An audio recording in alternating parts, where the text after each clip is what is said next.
Hello and welcome back to One on One. I'm Stan, I'm Jake. and today we are joined by a very special guest, the leader of our mini league, Jeremy Sumner. Thank you very much for having me. The pleasure is absolutely all mine and none of yours at the moment. Well, yeah, I don't think we'll be friends after this one. So, Jez is currently at the top of our mini league and probably every other one that he's in so far. Do you want to tell us how you're doing? With pleasure, mate. So I got 85 points last week. Currently, on total, I've got 289 points and actually 16,000th in the world, as I keep reminding these. 16,600. Don't jump 600 places. Don't disrespect This everyone is else, the have issue. you? You're a very likable person, but I'm really starting to resent you. I know, I Yeah, resent him. He I'm comes in going every off day you, all yeah. smug.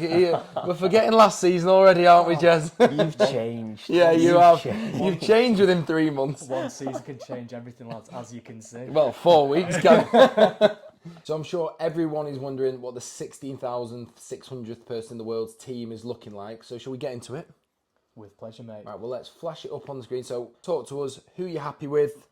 Well, shall we go? Who you're happy with first? Who's been doing wonders for the team? Who's been getting all the points for you? Well, Julian Alvarez has been an absolute godsend this season, to be honest. Him and Haaland up top has absolutely sorted my season right out. Well, that's What a also stroke of because. genius. Well, it was great. I mean, you were nervous about it, weren't you? Because you thought he was going to get rotated. A little bit twitchy, but he's actually managed to stay in the team. He's Yeah. actually managed to survive Pep Roulette, which is one of the most now. dangerous games in fantasy football for now. But he actually looks like he's going to be a stalwart in the side, which is great news. I know, and I've got Foden, and Foden, the only time Foden's actually outscored him, I benched him, so that's not been amazing. And you've also done really well, because we've had Nico Jackson, and I think everyone else has Nico Jackson, and you've just got Alvarez, so... To be fair, you'll remember early in the season when we were going through our teams, I had Jackson all the way through as well, and it was actually Alvarez at the last minute. I think it was actually the frightened he put on me for the injury to, I Yeah, think it yeah. was Stones, because everyone had John Stones, and I just panicked last minute thinking Alvarez was in, and lo and behold, here we are. Fair Well, play to you. so, well, yeah, and then the other person that's also done amazing for you, but I think most people have him except me being too stubborn, is in Mbeumo. Super Brian and Buemo. He's been amazing. The no-brainer that Yeah, was the it? logic was just like he always seems to do better when Tony's not in the side. He's the main man. I mean, he even missed pretty much an open goal last game. So that was an extra he missed an goal. open And the net first in the one. first game, so he Yeah. could have had like Yeah, 6 yeah. goals. There He you go. has been class. And then I think the other well, you must be happy with everyone. Most really. people, yeah. But- Most people. The other person that you were, I mean, we were all quite in pre-season heavy on Kane, and then Kane left, and you took all those funds and went with a man that gets 250 points every season, and we all just ignored him, Salah. Logic. Pure logic. I mean, to be fair, for the price, he's Yeah. only got like 3. He's returned. Don't get me wrong, but he's only got assists and then he's got a goal. But now, I mean, I said it in the last video that we did.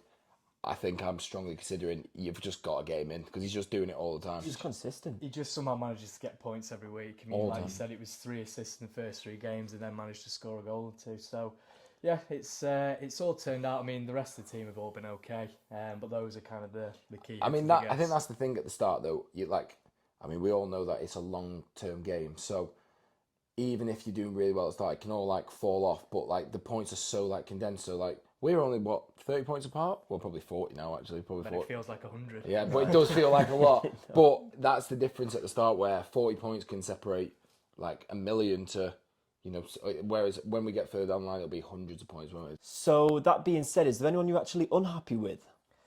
To be honest, I think Ben Chilwell and Saliba. Yeah. It's only really been the defenders that have let me down so far. I mean, the last minute goal Areola conceded, it was absolutely mortal. He celebrated it like a goal. I know. It's 90 odd minute, barely had a chance all game. I mean, the XG was ridiculous for Luton anyway, but the chances were few and far between. And the Stupinan.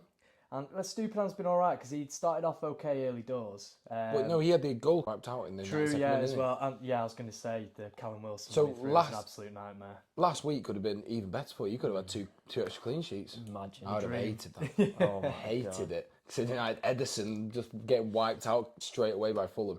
Pep Roulette, mate, I tell you. So, if you're not happy with Ben Chilwell, you're not happy with... Why are you not happy with Saliba? They've got Everton next. In terms of like kind of last few weeks, he's not been the best. I mean, he got an assist early doors, but it was Yeah. a bit of a fluke pass across to Saka to do the rest of it. But he's just not been great the past few weeks. I would have expected him to actually do a lot better against United, to be honest. I thought they were going to absolutely wipe the floor with He's him. got 2 of them. He's got 2 Arsenal. Stroke of genius.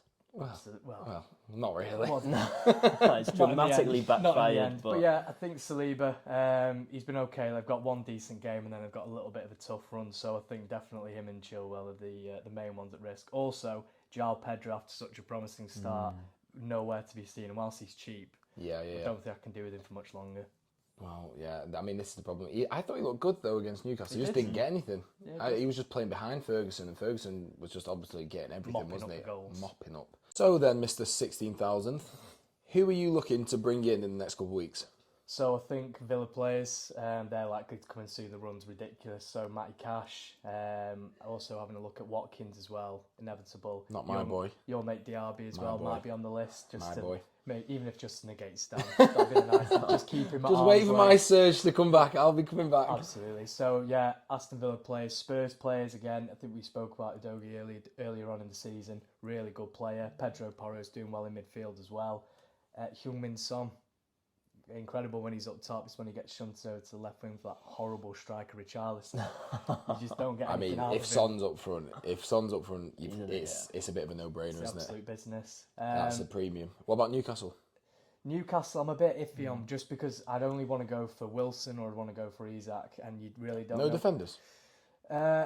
Trippier's the only one that kind of attacks, really. You've got Botman, Yeah. who's regular, but I'm only really interested in their attackers, and the main one, Rasmus Højlund. That's the big one. So that's who's on your radar That's right who's on now. my radar. João Pedro gone.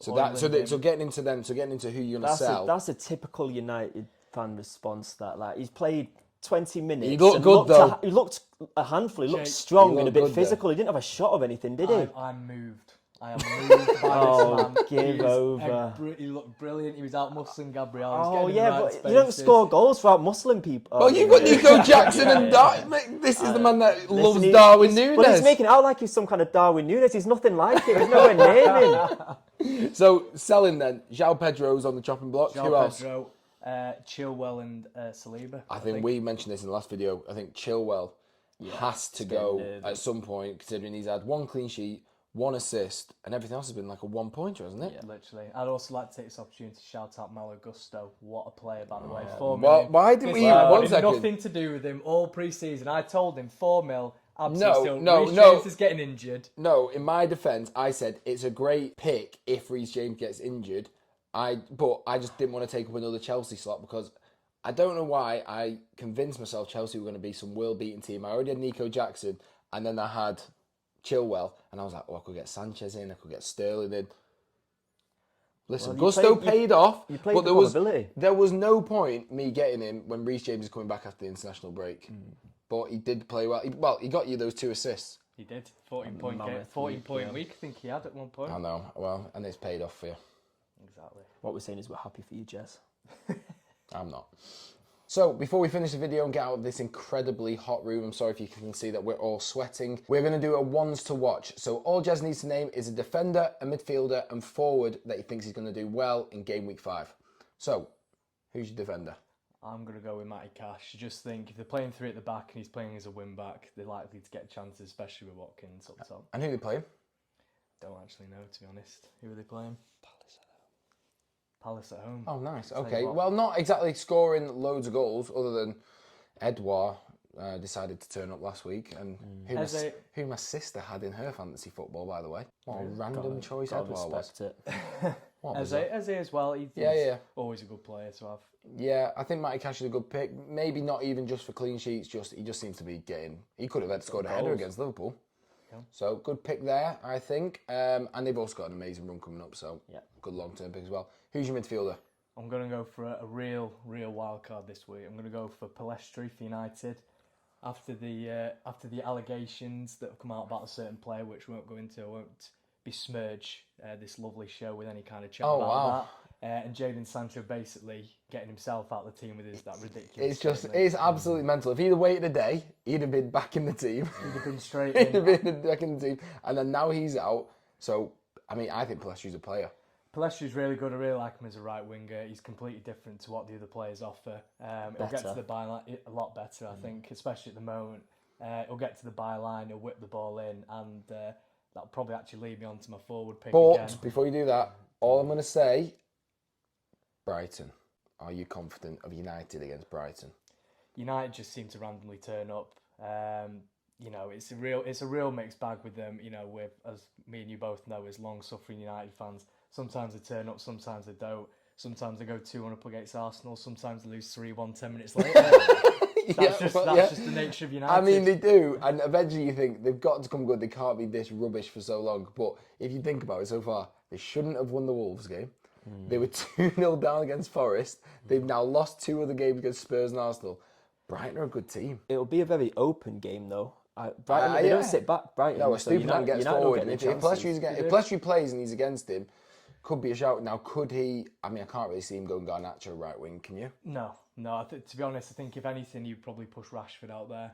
But I just think Pellèstri's got enough credit in the bank now with some of his cameos, especially as a right winger. You've seen how well Rashford plays on the left. It's a big call because we're going to tally up these points, Jez. So we'll see. He's 16,000 in the world. He knows what he's talking Listen, about. he might do. Listen to the man. He might knows do. what he's talking He might about. do. We'll see. Who's your forward?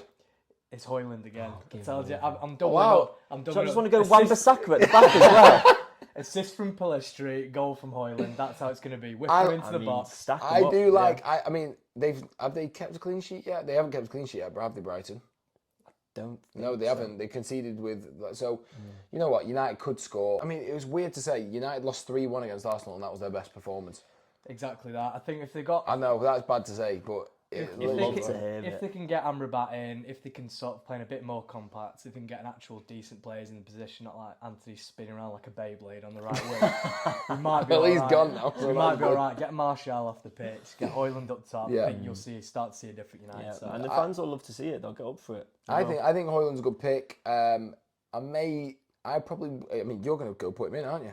I think Pedro's going to go, and I think Højlund will be in this. That's week. a We'll go big for call. Gives us a chance, The Dan. 3 Back- men up top. Back in the pick. I mean, listen, he has had, honestly, when I talk about like everything just lining up, other than Sterling last week, because that's the only one where me and you both went Sterling and the assist didn't come off. But you know what? It could come off for you. Højlund could bag, and but I'm just not going to back him against Brighton because I'm just dope. I mean, you're hurt. I just United don't think have hurt United. you. I went with United at the start, and I normally never do. And you stayed away from them, and now suddenly Højlund's coming in, and you're going with them. And yeah, I normally do the same. I normally stay away from United. I've got the balance of, well, if I've not got them in, at least they're winning. The Jake method. As we all know, Just don't do it with Haaland. Just don't do it with his Haaland. famous Haaland plays. But last season. Højlund could be it now. I thought he looked really good. Just on the eye test, I thought he looked really good. Didn't But have a shot. mate, listen, we picked Nico Jackson. We can't say At least anything. he has shot. He might miss open nets, but he has shot. Did you see the stat with Nico Jackson? He's got like 4.9 expected goals. He's the most underperforming striker. I cried when I saw that. But right, so that's it. So then you got Cash, Pellistri, Højlund. I like it. Okay, well, that's a good one to watch. We'll see how that turns out next week then. We will. So that's been our Game Week 5 preview. Thank you so much for coming on, Jez. Pleasure's all mine. Hope you've enjoyed having a top 16,000 player on board to show you how it's done. To be fair, I think we needed someone to come on the show that knows what they're talking about because we've not done great so far. Exactly. I just want to say I haven't enjoyed you coming on. Next time he comes on, I hope he's at the bottom of the league. But thanks so much for coming. Thanks so much for watching. If you could like the video, subscribe to the channel, and we'll see you in the next one. Bye, guys.